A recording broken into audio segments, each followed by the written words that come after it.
என்ன சாப்பிட்ட? என்ன சாப்பாடு சாப்பிட்ட? ஆ, சோறா? என்ன குழம்பு? சிக்கன் குழம்பா? காலையிலே அம்மா சிக்கன்லாம் வச்சுட்டாளா? ஆ, நீ எத்தனை பீஸ் சிக்கன் சாப்பிட்ட? 2 பீஸ் தான் சாப்பிட்டியா? முட்டை முட்டை போட்டாலா இல்லையா? அம்மா முட்டை வைக்கலையா? முட்டை வச்சுருக்காளா? சரி, ஓகே. அதுக்குள்ளே ஏன் அழற? மதியானம் சாப்பிட்டு தானே வீட்டுக்கு போகிற. சாப்பிட வேண்டாமா?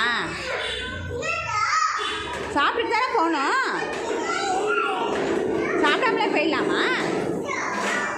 ஆ, பூ யார் வாங்கி கொடுத்தது? யார்? அப்பா பூ வாங்கிட்டு வந்தாங்களா? ஆ, சரி, அழகாக இருக்குது. மணி யார் வாங்கிட்டு வந்தது? இதுவும் அப்பாவை தானா? ட்ரெஸ்ஸு யார் வாங்கி தந்தது? யார்? அப்பாவா? சரி, அழாத. மம்மு சாப்பிட்டு போகலாம். மம்மு சாப்பிட்டு அம்மா வந்த உடனே போகலாம். சரியா? என்னைய பாரு. அழக்கூடாது.